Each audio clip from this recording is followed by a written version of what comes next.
కట్టుకున్న భార్యకి అన్యాయం చేసి ఉంచుకున్న దాంతో ఊరేగుతుంటే చూస్తూ ఊరుకోమంటావా? అత్తయ్య, ఏ మేము విన్నది అబద్ధమా? నీ భార్య కళ్ళారా చూసింది అబద్ధమా? తీసుకెళ్తానైనా తీసుకెళ్తాను. ఈ గొడవని ఎలా గట్టుకు చేర్చాలో నాకు బాగా తెలుసు. పదవే. ఆ లక్ష్మణి అతగాడు వదిలేసి లెంపలేసుకుంటే అప్పుడు మన అమ్మాయిని పంపిద్దాం. లేదంటే ఏం చేస్తావు? విడాకుల కోసం నోటీస్ ఇప్పిద్దాం. పెళ్ళం మొగుడిని గుప్పెట్లో పెట్టుకోవాలంటే ఏం చేయాలో ఇందులో రాసుంటుంది. సూత్రాలను పాటించే మా అమ్మ మా నాన్న ఇల్లు దాటిపోయేటి చేసింది. నన్ను మా ఆయనకు దూరం చేసింది. కానీ నువ్వు మాత్రం ఆ తప్పు చేయదక్క.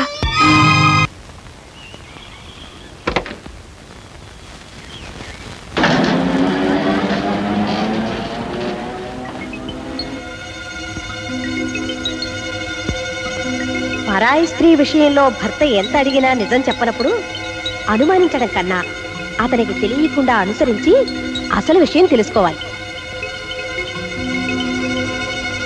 సుబ్బులు, ఏం చిన్నమ్మాయి గారు? నేను మార్కెట్కి వెళ్తున్నాను, అత్తయ్యతో చెప్పు. ఏ మార్కెట్ అని చెప్పనండి? కూరగాయల మార్కెట్ కా, చేపల మార్కెట్ కా, సూపర్ మార్కెట్ కా? ఏదో ఒక మార్కెట్ చెప్పించేయి.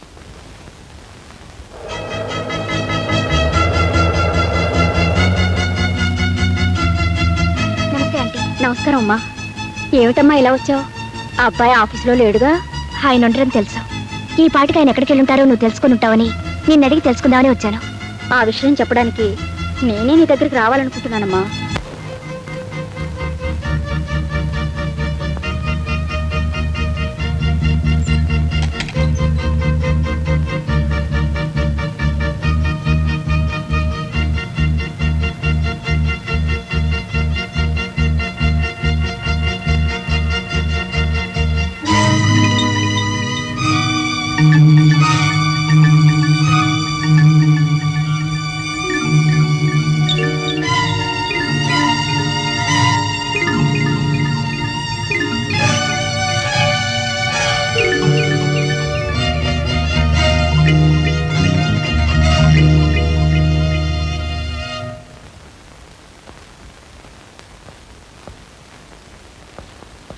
రే ఆగరా, నీకోసం మేమంతా ఇక్కడ ఎదురు చూస్తూ కూర్చుంటే ఏ పట్టు లోపలికి వెళ్తావే? నిలబడక్కడ. మీరు అడగదలసింది ఏమిటో నాకు అర్థమైంది, కానీ నేను చెప్పాల్సింది ఏమీ లేదు. ఎందుకు లేదు బాబు, చాలా ఉంది. కట్టుకున్న భార్యకి అన్యాయం చేసి ఉంచుకున్న దాంతో ఊరేగుతుంటే చూస్తూ ఊరుకోమంటావా? అత్తయ్య, ఏ మేము విన్నది అబద్ధమా? నీ భార్య కళ్ళారా చూసింది అబద్ధమా? లక్ష్మికి నీకు ఏ సంబంధం లేకపోతే దాన్ని తీసుకొచ్చి మరో ఇంట్లో కాపురం ఎందుకు పెట్టావు? ఏమిట్రా ఇది? నువ్వెవరో అమ్మాయితో ఉంటున్నావని కళ్ళారా చూసిన దగ్గర నుంచి జయ ఏడుస్తూనే ఉంది. ఇల్లాన్ని ఉసిరిపెట్టి వెలయాలకి న్యాయం చేయాలనుకోవడం భావ్యం కాదు నాయనా. మీరందరూ అనుకుంటున్నట్టుగా లక్ష్మి వెలయాలి కాదు, నా స్నేహితురాలు, నాకు చెల్లి లాంటిది. ఆహా, చెల్లెలాంటిదనేనా? వేరే ఇల్లు తీస్తే అంత కులుకుతున్నారు? నార్మల్. ఎందుకు బాబు నోర్మేయటం? అదేమన్నా తప్పు మాటందా? వదిలి గారు, అబ్బాయి గారు చేస్తున్నది అన్నయ్య గారు చెబుతున్నది చూస్తుంటే ఈ భాగవతం ఏదో అన్నయ్య గారికి తెలిసే చేస్తున్నట్టుంది. మందలించవలసిన పెద్దవాళ్ళే అలా చెబుతుంటే ఈ గొడవ ఇక్కడ తేలదని తెలిసిపోయింది. ఆఖరి మాట అడుగుతున్నాను, ఆ లక్ష్మిని వదిలేస్తావా లేదా? మీ నిందలకు జడిసి లక్ష్మి జీవితానికి అన్యాయం చేయలేను. అంటే నాకు అన్యాయం చేస్తారన్నమాట? భార్యగా నీకు చేయవలసిన న్యాయం నీకు చేస్తాను. అర్థమైందా వదిలి గారు? మీ అబ్బాయి గారు దాన్ని వదలని అంత ఖచ్చితంగా మాట్లాడుతుంటే ఇహ నా కూతురు ఇక్కడ ఉండడం అనవసరం. పదవే. వదిలి గారు, తొందరపడకండి. జయ, తీసుకెళ్తే తీసుకెళ్ళేమ్మా. నన్ను అర్థం చేసుకోలేని మనిషి నాకు భార్యగా ఇక్కడ ఉండటం కంటే మీ ఇంట్లో మీ కూతురుగా ఉంటాం మంచిది. తీసుకెళ్ళండి. తీసుకెళ్తాను. ఈ గొడవని ఎలా గట్టుకు చేర్చాలో నాకు బాగా తెలుసు. పదవే. వదిలి గారు, ఒక్క పూట అయిపోవండి. ఎంత నచ్చ చెప్పారో నా కంటితో చూస్తూనే ఉన్నానుగా. నా పిల్లకేం గతిలేక మీ ఇంటికి రాలేదు. కూర్చోవే, మాట్లాడుకున్నాను. వదిలి గారు, పెళ్ళం కావాలంటే మీ అబ్బాయిని మా ఇంటికి పంపించండి. అత్తయ్య, అత్తయ్య. నువ్వు ఇంత తెలివి తక్కువ పని చేస్తావని తెలుసుంటే నీ బదులు నేనే వెళ్ళి ఉండేవాడిని. అంతా శాంతియుతంగా పరిష్కరించుకొచ్చుండేవాడిని. శాంతియుతంగా పరిష్కరించడానికి ఇది ఇద్దరు పెళ్ళాల తగువండి. నేను దాన్ని వదలనని ఆ కుర్రాడంత ఖచ్చితంగా చెబుతుంటే నేను దీన్ని తీసుకొచ్చాడు ఒకటే మార్గం తోచింది, తీసుకొచ్చేసాను. చాలే, నువ్వు చేసిన తెలివి తక్కువ పనికి రేపు పొద్దున అయ్యబాబు మొహం ఎట్లా చూడాలో అర్థం కావడం లేదు. తప్పంతా వాళ్ళదైతే మీరెందుకండి బాధపడతారు? మీరు రేపు వెళ్ళి అడగవలసిన 4 మాటలు గట్టిగా అడిగిసేయండి. ఆ లక్ష్మణి అతగాడు వదిలేసి లెంపలేసుకుంటే అప్పుడు మన అమ్మాయిని పంపిద్దాం. లేదంటే ఏం చేస్తావు? విడాకుల కోసం నోటీస్ ఇప్పిద్దాం. నోర్మై, భార్య భర్తల కాపురం ఉంటే కాలక్షేపానికి చూసే సినిమా అనుకున్నావుంటే బాగా లేదని మధ్యలో వచ్చేయడానికి. పెళ్ళంటే 100 ఏళ్ల పంటే. ఈవెన్ నుంచుకుని మన అల్లుడు గారు జైన్ ఇంటి నుండి వెళ్ళగొట్టారు. ఎవరో కనిపారేసిన ఈ పాపిష్టి దాన్ని మావాడికి కట్టబెట్టాలని చూస్తున్నారేమో. బియ్యంకులు మారని ఊరుకున్నాను. మెడపెట్టి గెంటేయాల్సి వస్తుంది. నాన్న, ఇంత అవమానం జరిగిన తర్వాత ఇంకా ఆగుతారే? లక్ష్మి తండ్రి ఎవరో వీళ్ళందరికీ తెలిసేట్టు చెప్పండి. చెప్పే టైం వచ్చిందిరా. రే రాయ్, ఇలా రా. జానకమ్మకు చేసిన ద్రోహం నువ్వు చెప్తావా, నన్ను చెప్పమన్నావా? అయ్య బాబు, ఏమిట్రా నువ్వు అనేది? ఇంతకాలం నీకు ఒక్కరే కూతురు అనుకుంటున్నావు కదూ? కాదు, నీకు ఇద్దరు కూతురు. ఈ లక్ష్మి రాయపురాజు కూతురు. ఏమిటి, నా భర్తకు మరో కూతురా? నేను నమ్మను. నువ్వు నమ్మనంత మాత్రాన్ని నిజాలు మారవమ్మా. ఇది నిజం, ముమ్మాటికి నిజం. మీ గురించి ఈ ప్రపంచానికే తెలుసు. మీ పాపాన్ని నా భర్త గంటగట్టాలని చూస్తున్నారా? మీ అందరికీ తెలిసిన నా పాపాల పరంపరలో మరో పాపం చేరిన తప్పు లేదనుకుని ఇన్నేళ్లు ఈ అపకీర్తిని భరిస్తూ వచ్చానమ్మా. నా కన్న కొడుకు, భార్య, చుట్టుపక్కల ప్రపంచం నన్ను చిన్నచూపు చూస్తున్నా అలవాటైన చిరునవ్వుని, అలవాటు చేసుకున్న అబద్ధాన్ని ఈ అమ్మాయి ఒక్క విషయంలోనే నటిస్తూ వచ్చాను. వాడు అనుకోకుండా చేసిన తప్పుని నేను తెలిసి కప్పిపుచ్చాలి ప్రయత్నించాను. కానీ ఇవాళ లక్ష్మికి ద్రోహం జరుగుతుంటే సహించలేకపోయాను.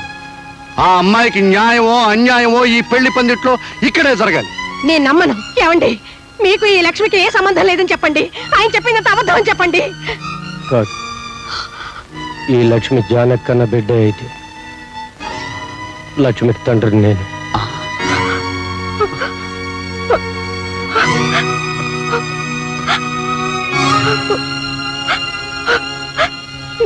నాన్న, నాన్న,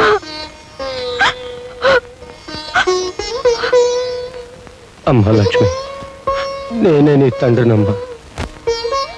నీ జన్మకు బాధ్యుండే, నీ జీవితానికి బాధ్యత వహించే ధైర్యం లేక పారిపోయిన పిరికివాణ్ణమ్మా. నన్ను క్షమించు. అది క్షమించినా నేను మాత్రం మిమ్మల్ని క్షమించను. అందుకేనే నిన్ను క్షమించమని అడగలేదు.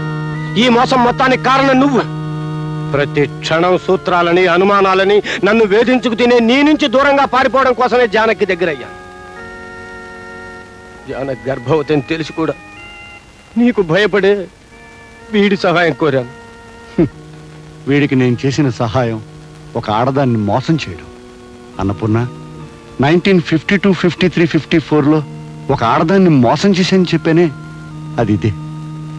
ఒక ప్రాణమిత్రుడికి సహాయం చేయడం కోసం ఆ జానకమ్మ జీవితంలో తీరని కల్లోలం రేపాను. ఆ రాత్రే జానకమ్మ ఊరు వదిలి వెళ్ళిపోయింది. ఆమె తన జీవితానికి తీరని మచ్చవుతుందని భయపడ్డ వీడు పీడ వదిలిపోయిందని ఆనందించాడు. సంఘంలో కడిగిన ముత్యంలా ప్రకాశించాడు.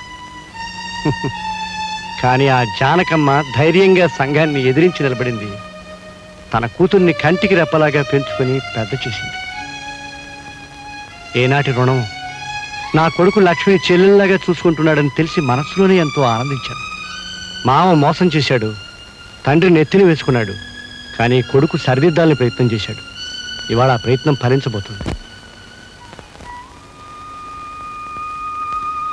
శేఖర్, నువ్వు నాకు అల్లుడు కావాలని కోరుకున్నావు. కానీ మీకు తెలియకుండానే ఆ భగవంతుడు మీ ఇద్దరిని కలిపాడు. ఇప్పటికైనా మించిపోయింది లేదు. లక్ష్మిని స్వీకరించు. బావా, నేను కోరుకున్నది నీ చేతుల మీదుగా నా పెళ్లి జరగాలి. నీ మాట ఎప్పుడు కాదన్నాను చెప్పు. అమ్మా జయ, నీ భర్తని కాదని నీ ఇంటికి వచ్చేసావు, చాలా సంతోషం. కానీ ఆ ఇంట్లో నీ వస్తువు ఒకటి మర్చిపోయావమ్మా.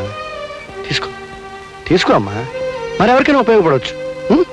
వస్తానమ్మా. అక్క, ఇది మా అమ్మ నాకిచ్చిన స్త్రీధనం. 12 కాపురానికి 12 సూత్రాలు. పెళ్ళం మొగుడిని గుప్పెట్లో పెట్టుకోవాలంటే ఏం చేయాలో ఇందులో రాసుంటుంది. సూత్రాలను పాటించే మా అమ్మ మా నాన్న ఇల్లు దాటిపోయేటి చేసింది. నన్ను మా ఆయనకు దూరం చేసింది. కానీ నువ్వు మాత్రం ఆ తప్పు చేయదక్క. ఏమండి, నా అనుమానాల్ని, తెలివి తక్కువతనాన్ని అన్నీ వదిలేశాను. ఇది కూడా మీ అమ్మ ఫిట్టింగేనా అని మీరు అడగాల్సిన అవసరం లేదు. మీరు నా తప్పును మన్నించగలిగితే.